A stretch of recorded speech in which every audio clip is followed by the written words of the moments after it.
Oh, excited, guys. Thank you for having me here. I think you're muted. Can you guys hear me? No? Oh. We can hear you. Yeah. All right, cool. All right, great. First of all, guys, I'd like to thank the Rams organization, first and foremost, the current coaches, players, for all their support throughout this process. The Rams are a world-class organization. I've been blessed to work here for 3 years, starting in 2018, and went to a Super Bowl in our first year here, and that was just such an amazing experience. My job's not done here yet. We've got a lot of games to win, hopefully get on to another Super Bowl, but just such a great experience I've had here so far. Especially want to thank Coach Sean McVay, giving me an opportunity to coach at this level and to learn under his leadership and expertise has just been such an unbelievable opportunity for me. He's the best coach in the NFL, hands down, I believe, and I owe him so much. Finally, I'd like to thank Coach Stoops and Athletic Director Barnhart for at the Kentucky administration, with just such an incredible opportunity to bring me here to Big Blue Nation and get this thing done. Just couldn't be more happy. I've always said that it would take really a special job and opportunity for me to leave the Rams. A couple of things have come up the last few years, but being the offensive coordinator at the University of Kentucky is one of those special positions that I just had to take. There was no chance to be able to turn this thing down, and just so excited to be under the leadership and vision of Coach Stoops, the caliber of players that I'll be able to coach and mentor and be around and learn from every day. It's just such an unbelievable opportunity, as I've mentioned before, and I couldn't be more thankful to be here on this call with you guys today. All right, thanks, Coach. Our first question is from John Hale. Hi, Coach. John Hale with the Louisville Courier-Journal newspaper. I'm curious, how has your offensive philosophy maybe evolved since the last time you were calling plays in college based on what you've learned with Coach McVay and the Rams the last 3 years? I think that, coming to the NFL, it was always something that I had always watched NFL football, coaching in college, and you try to get some of these tidbits and things like that you can really pick up. And I believe that truly marrying the run and the pass is something that I've learned that is such an advantage in winning edge for us here. And the guys that have just been able to, we run the football effectively, but all of our play actions and keepers and movements and things like that are directly married to the run game that we're able to utilize here. So I believe that true marriage and playing with different tempos, in and out of the huddle at times. I know that's a foreign world, a foreign language maybe in the SEC, but maybe playing in and out of the huddle, getting some different tempos going, and just being able to be quarterback friendly. Everything starts with the quarterback, but also it also starts up front, and we're going to be able to run the football, and that's something that Sean wants to do on a week-to-week basis. It's part of our core philosophy is running the football, and I plan to continue to do so at Kentucky, but truly marrying the run and the pass, being able to put pressure on the defense and make them defend every blade of grass. Nick Roush. Nick Roush, Kentucky Sports Radio. Liam, you mentioned in your opening statement that it took a unique opportunity. It is a pretty sweet gig, coaching in the Super Bowl for the Rams. What made what made Kentucky the one that ultimately convinced you to make the move?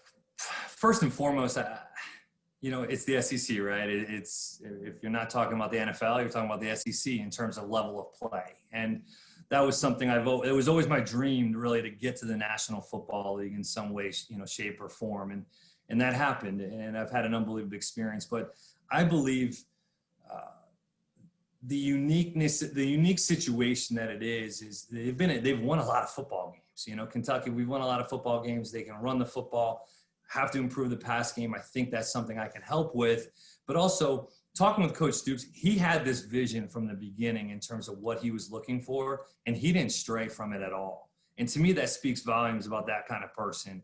And my dialogue with him has just been amazing. Everything he has said that was going to happen has happened in terms of this process. And to me, that speaks more about X's and O's and things like that. This guy is a stand-up guy that I believe I would love to work for. And I work for an amazing human being, not only coach right now, and I believe I'll be doing the same in Kentucky. And to me, that was really the selling point was who am I going to come work for and work with? Hey, the student athletes will be amazing. They're going to do what you're going to ask them to do as long as you show loyalty and give respect to them first and foremost. So I'm truly blessed to be in this position, but it all started with Coach Stoops. Derek Terry. Hey, Liam. Derek Terry with the Cat's Paws. Mark was talking about some of the references that he had for you, and they were all good, and he felt like he could trust those people. So I was wondering on your end, whenever you were making the decision to take this job, who were some of the people that you leaned on for advice? Well, I was blessed to have a situation where, our offensive line coach, Aaron Cromer, is close with Coach Stoops. They vacation together. So there was a connection there. Coach Aaron Cromer is really the first guy that kind of put this thing together for me in terms of, hey, this is something that could potentially happen. Was able to use him as a character reference for Coach Stoops on my end. And also John Cooley, our defensive quality control coach, was a graduate assistant at Kentucky, I believe in 2016. So I had a couple firsthand experiences with not only Coach Stoops, but also the university, the Lexington, the area, Big Blue Nation. All those things were at my disposal, and my agents did a phenomenal job of also doing some research on the situation. But I had some great people to be able to talk to that had firsthand experience of the place, and that made things a lot easier for me. John Clay. Yeah, Coach, it's John Clay with the Lexington Herald-Leader, the newspaper in Lexington. You mentioned about the SEC. Some people are going to say, well, he's 35 years old. He's never called a play in Division I football. Obviously, the SEC is a very tough league. What do you feel like has prepared you, and do you feel prepared to be able to take over this position?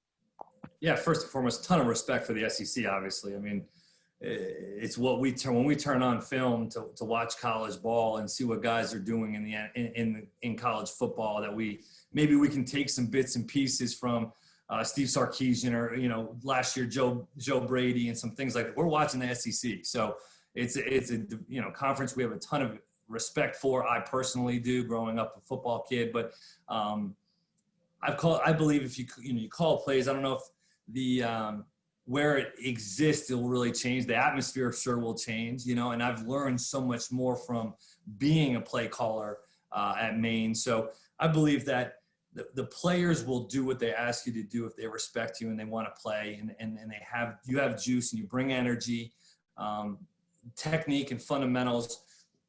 We'll have really good football coaches that'll be at Kentucky. They're already there, but I believe that this system is extremely friendly to this style of play that the SEC is. Run the football, play action, move the quarterback spot, move the launch spot, because the defensive line is so dynamic at that level as it is here. I believe so much of this game here in the NFL carries over to the SEC with obviously some unique, formations. The field's a little bit different, right? Couple things in the college game that I'll have to adjust to going back to the game.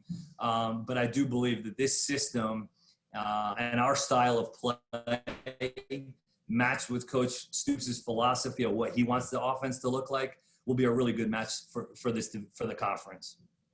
Josh Moore. Hey, Liam, welcome. I'm also with the Lexington Herald-Leader.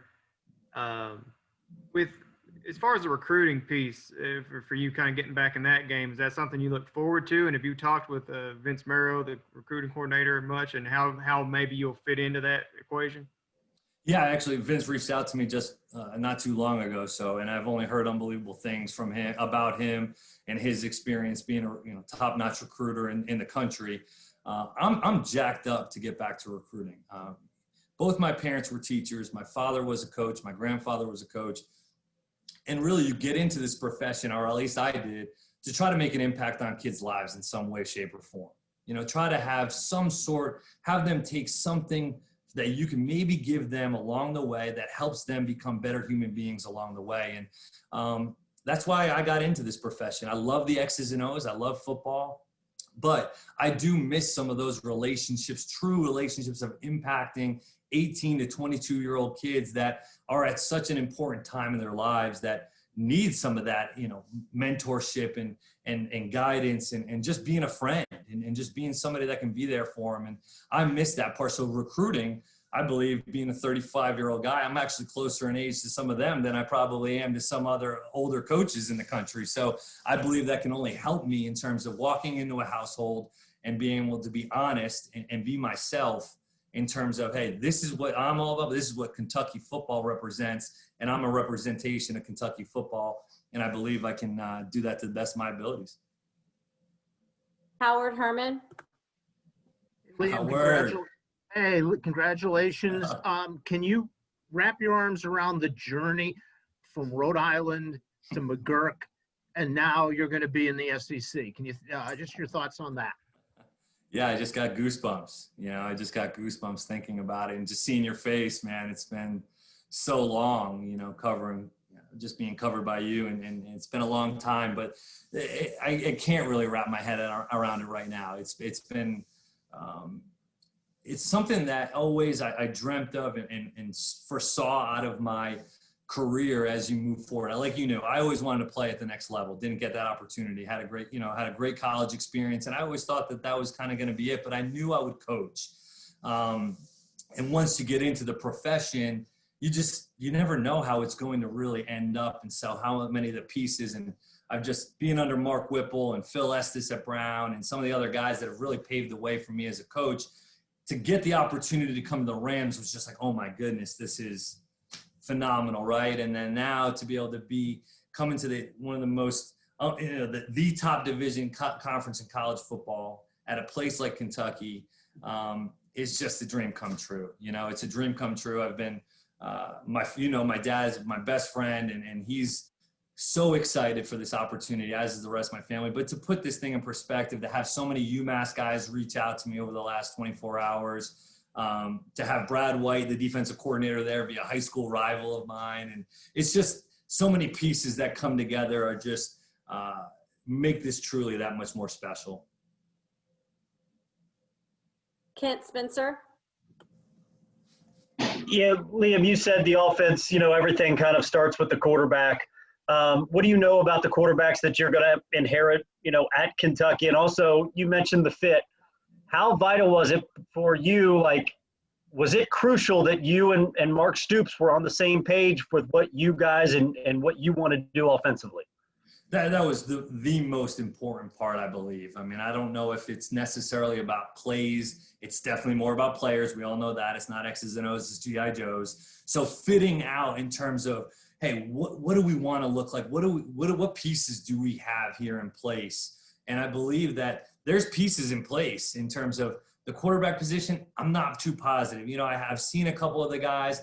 I know that the incumbent quarterback is going to, more of a running quarterback and things like that. And got the Auburn transfer quarterback, Bo Allen, got a couple guys that I've seen play. And I believe that, hey, it's not about them fitting to this system. It's about me fitting to their skill sets. And I believe that for every position. I can't come in and say, hey, this is what we're going to do, and I'm not going to budge. You need to fit into what I want you to do. No. It's about personnel and trying to find what these guys do best. And when I met with Coach Stoops on the interview, they did so many good things over the last couple of years, specifically running the football. And that's not going to change. I'll run the same plays, the same concepts, things that they've done really well. It's just about, hey, how can we tweak some of this stuff and incorporate some of these concepts from the Rams to really, hey, detail up some of the pass game, the marriage of the run and the pass, but also they've done some phenomenal things. Their O-line was so well coached by an unbelievable person from what I understand, and just such an unfortunate situation. But you see their O-line, they play their butts off. They're competitive. The run game, running backs are tough. So there's exciting pieces that I need to fit my plan to, not the other way around. John Hale. Liam, you mentioned Brad White there. I can't imagine there have been many Power 5 football programs in the country with two coordinators from Rhode Island before. What is the relationship there? How long have you known him? What is that? How about that? I mean, there's not. I think there's about 3 or 4 in NFL or Division I football. I mean, there's not too many. So honestly, it's pretty funny. Brad and I don't really truly know each other personally. I didn't have his phone number until today, but I remember what jersey number Brad White wore, or two of them. I remember his big neck roll that he wore at Bishop Hendrick High School. So I was I think I was a 8th grader when he was a senior at Bishop Hendrick, and went to LaSalle Academy, which is 2 rival private Catholic high schools in Rhode Island. And I just always respected him as a player. I was like, this kid's a stud, he's a stud. And went on to play at Wake Forest. I followed his career onto the Colts and Air Force. And so I've always followed him, but we have never truly connected on a personal or professional level. But I've just heard unbelievable things about him from everybody that's I've been able to talk to. It's just small world, man. It's such a small world how these things work out. And I'm just really excited to get to work with him. Mark Story. Hey, Liam, Mark Story, also from the Lexington Herald Leader. A couple of things. What do you value in quarterback play? When you're evaluating a quarterback, what are the first things you look at? And secondly, how much quarterback run game do you envision using at Kentucky? First and foremost, is the kid a competitor? Does he just absolutely cannot stand to lose? Because everybody likes to win, right? Everybody loves winning. But if the kid will just compete his tail off on every snap, don't lose, don't concede unless, hey, it's a smart play, let's throw it away. But it's more about, hey, is this kid a competitor? Can he play hoops? Can he walk onto the basketball court and be a distributor and be able to make plays? And does he walk onto any field or anything that he does and just not want to lose? I think that first and foremost is something that when you're around a guy like Jared Goff and some of the other guys I've coached, but specifically Jared, and he missed a throw. I mean, you're ticked off, and things like that. I want him to be able to compete every single day, every single drill, things like that. And then obviously be able to throw and catch, right? He doesn't have to have a big arm. Accuracy is the most important. We can always fix the feet. So we always work on his footwork. It all starts from the ground up with the quarterback in terms of footwork, how to be able to throw the football, and obviously his mental capacity, right? I mean, you'd like for your quarterback to be able to, handle some things, maybe some audibles, things like that, to be able to, the capacity to be able to handle those things. And in terms of, I just feel like that's probably what we're looking for. To be able to run the football, the more athletic he can be, the better. I mean, if the quarterback can run and be able to make plays, we will absolutely incorporate quarterback run game. I believe that it's important in the college level as it is. It causes everybody in the NFL fits, as you guys can see on Sundays with Lamar Jackson last night. It causes people fits. So if that's what we have and that's the best guy, we will absolutely do some of those things as long as it's in alignment with Coach Stoops wants and foresees out of his offense. But ideally, we'd like to find somebody that is a true passer first, but can also extend plays and make some plays, out of the pocket or, extend plays on 3rd and 10. I call a play from man and it's zone and well, shoot, it doesn't matter. The kid's just going to make a play and find a completion and move the chains and be situationally aware. So it really depends on the talent and what we have and who really shows up to be the guy in that room. But all avenues are open, in my opinion. Nick Roush. Liam, you're going to be with the Rams through until the season ends. What's going to be the process of getting to know the team until you do make the move to Lexington? Probably a lot like this, I would think. I think probably get on Zoom, get on some phone calls. I mean, I've already started to plan out some things in terms of staff, getting on some Zoom calls, have some staff meetings to start to introduce the offense. And that's really, if I have to fly out there and come out and be able to do some things, maybe I'll have to do that. That's something I'll work out with Coach Stoops. But these are different times, right? It is a totally different time. But I believe that this is an avenue that we all use, and it's our form of communication right now. So for the most part right now, I'm sure those things will be done over Zoom, but being able to meet the players is obviously what I'm most excited about. I love being able to get together staff. I've met some of those guys already, but really being able to meet some of these players, get into the quarterback room, jump on a Zoom with those guys, get on, with the offense, the entire offensive unit.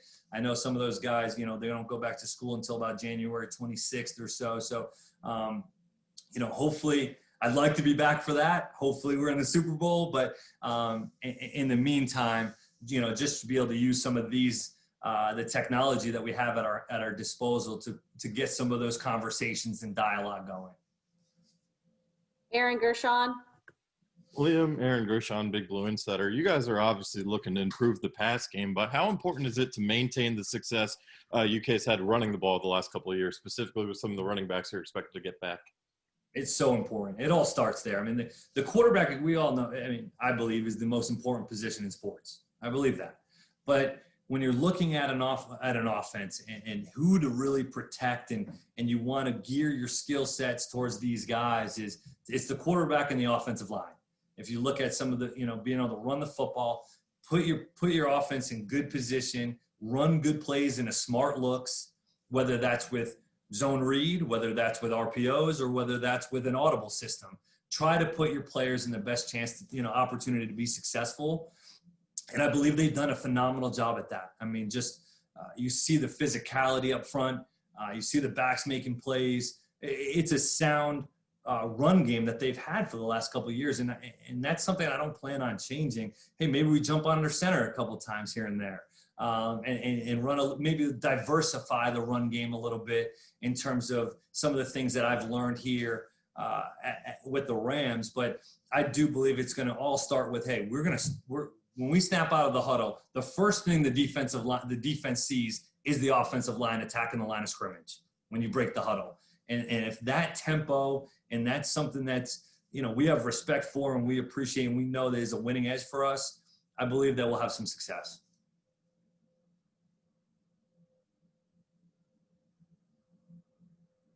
I think you called on me, Susan. You're muted. Your reputation as a player, quite a college resume there. I don't know how much people bring that up, but I assume that's something your quarterbacks that you'll inherit will be pretty excited to see. Just those numbers and that kind of production. I mean, as Howard can maybe attest to, I was pretty deadly within like 30. As you start to move past that, I started to lose a little bit of juice on the arm. But I was so lucky to be coached by Don Brown, who's the defensive coordinator at Michigan. And Victor Cruz was my college roommate. So I had some really good players around that made things easy and that made things really fun. We won a lot of games. Lost in the national championship game in Chattanooga against Appalachian State. So I played down in Kentucky now. I mean, that area, that Chattanooga, Tennessee, Kentucky, Midwest area. I played down there. So didn't have a lot of success, but I do believe that it helps. I believe it helps when you can have respect for your coach, because at the end of the day, as a player, right, you have to look at yourself. You always want to play for yourself. You play for your teammates, family. You play for your coaches. I do believe when you look at your coach and he's been there before and he's done what you're doing and what you're going through in terms of being a student athlete at this level, I believe it helps bridge the gap. I do believe it helps bridge the gap in terms of building relationships and continuing that ongoing communication and dialogue that will ultimately lead to more wins and championships. I can still throw it a little bit, but in terms of just, I feel like that can only help, in terms of standing back there. I've stood back there before and made throws, and there's some instances where a quarterback may not make a throw or make a throw, and why'd he do this? This guy's wide open. Well, when you stood back there and you can see it from that lens, a lot of times it helps the quarterback. Oh yeah, he understands. And it helps build that trust in terms of, okay, he's not going to just, get after me when I miss a wide open player, because that might not have been part of the progression. That may not have been part of it. He might not have been able to see it. Things like that. I feel like that's my job to help bridge that gap and open that line of communication. Jeff Drummond. Hey, Liam, congratulations and welcome to Kentucky. Thank you. I'm curious, play action has come up a lot between you and Mark Stoops during our talks today. And having watched the Rams a little bit and what you guys have done with, Higbee and in the past, I think you guys threw to the backs a little bit more maybe than what you're doing now. But how big a part of that is having, tight ends and running backs that can catch and make some things happen in your offense? It's huge, like you said. I mean, it's a big deal. Higbee, Gerald Everett, we got Cam Akers going right now. They're a vital part of this whole thing, not just in the run game, like you mentioned. The play action pass, the screen game will be huge. the screen game off of the play action pass, all of that stuff, and trying to get the ball into the hands as many players as we can. I mean, it's great to have skill on the outside. Love those guys. Get the ball into your playmakers' hands as much as possible.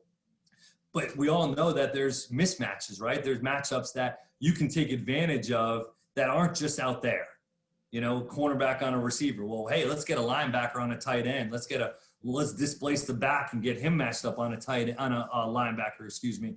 Being able to utilize all of the matchups. The NFL is such a matchup league.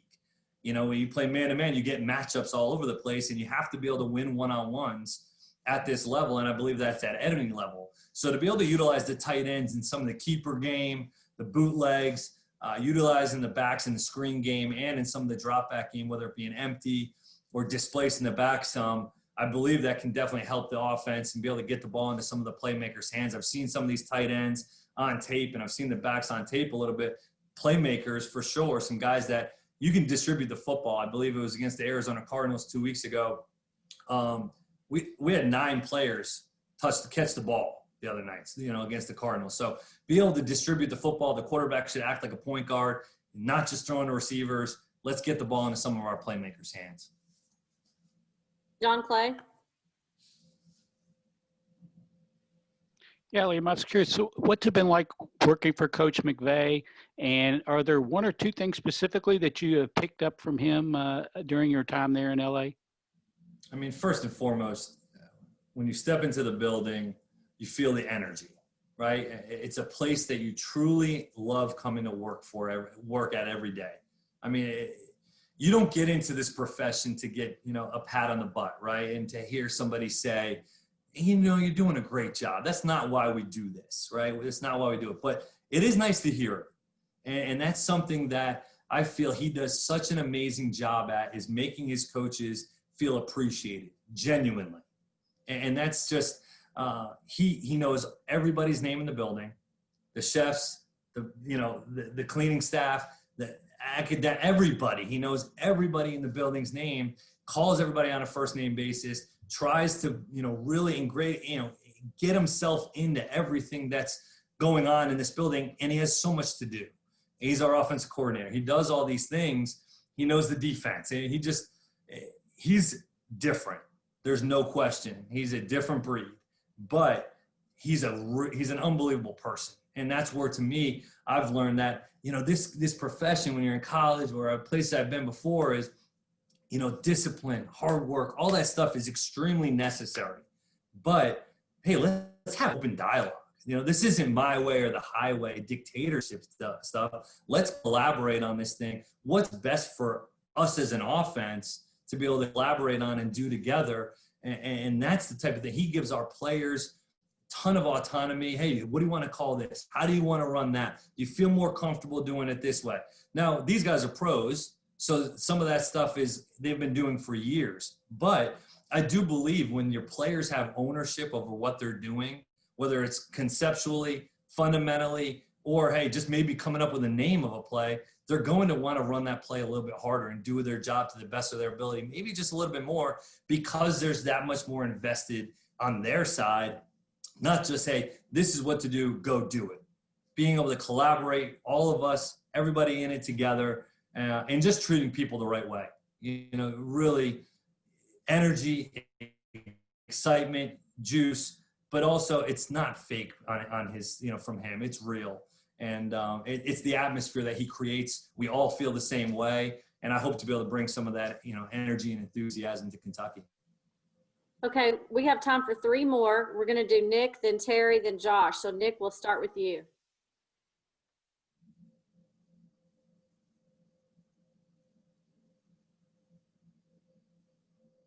Nick Roush. Sorry, I didn't mean to have my hand up there. Okay, then we'll go to Josh. Well, Derek, did you have a question? Yeah, I do.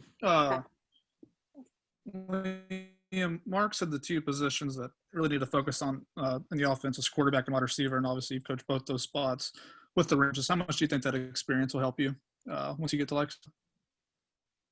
I'll tell you what, I mean, being a quarterback my entire life, I've only played quarterback really as a player, only coached it, in my previous tenure at other places. But when I got here and got into the receivers room, the level of respect, number one, that I learned to have for those guys, especially the guys that we have here in this building that are so selfless, run block, screens, things like that. I've learned so much technique from Eric Yarber, our receivers coach. He's just a phenomenal football coach, great person.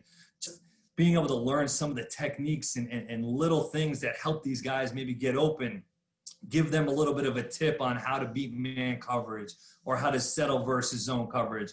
Just little details that I've learned along the way in terms of these last couple of years, coaching some of these special players that we have here in Robert Woods, Cooper Kupp, Josh Reynolds, Van Jefferson, had Brandon Cooks before. I mean, these are guys that I was learning from every single day. Things that made them great, I was able to jot down on Notepad. So some of those things that I'm able to take in terms of, hey, how can we make this play and this concept or this player just that much better in terms of just, hey, let's tighten up the details and technique and fundamentals. And then obviously being in the quarterback room, being with a Pro Bowl quarterback like Jared Goff. I mean, working with Kevin O'Connell, who's our offensive coordinator, just continuing to advance in terms of, hey, what's the quarterback's preparation every week? What are his daily notes for practice? Give him notes every single day. How did he do in practice? What are the things that we can improve on? What's the area of emphasis of the day? Red zone, third down, get back on track. What are these situations that we need to prepare the quarterback for every single day in his preparation for Saturday? I believe that my preparation as a coach has only, expanded over the last year working with the quarterbacks, but also seeing what it really entails to play quarterback at this level. Okay, last question is with Josh Liam, Moore. I asked this of recruits and players that have been through the program a lot, and about their impressions of Kentucky, kind of growing up and how the program has evolved. For you, what is what do you want to achieve as far as getting, contributing to that evolution? Because I think that's kind of the thing that a lot of fans want to see happen. I mean, I grew up watching college football and football in general, right? And I've read all of Mike Leach's books, Hal Mumme, Tim Couch, Jared Lorenz, and some of these guys I've watched and I've emulated Tim Couch. Like I wanted to be Tim Couch. Like I really loved him and just some of the being a part of all these former unbelievable quarterbacks and running backs that have led the SEC in rushing and just being a part of something that has such rich tradition. And you look at the way college football is going and you see the facility, the brand new, the facility built in 2016. I mean, some of those things that you're just like, man, this is a special place in terms of what they're willing to do for the student athlete. And that's our jobs, is to try to make an impact on the student athletes' lives. And I believe that just really coaching the SEC against some of respecting the opponents that we play. I have a ton of respect for all those guys and watching them as a kid growing up. So I was the type of kid that watched more college football and wanted to be more into the college world than I did the pro game. My dad was a college football coach, so that was really where my passion was. My grandfather played at Boston College, was a captain there. So everything was about college football. And I knew once I went to the NFL that I would eventually come back at some point. It was just a matter of the right situation. So just being a part of, just listening to Coach Stoops, the way he interacts with his staff and the way he has interacted with me so far, I believe just coming to a place like Lexington that has unbelievable, just sports, right? Just a sports place. I know, Calipari is a UMass guy, shout out. And just being a part of Lexington in Kentucky and just being a part of all the juice and enthusiasm. I mean, I've looked at a couple of houses, there's blue everywhere and curtains are blue and things like that. I'm like, man, these people are crazy, but it's awesome. Like, this is great. You can't be more excited about joining a place that truly is passionate about their university.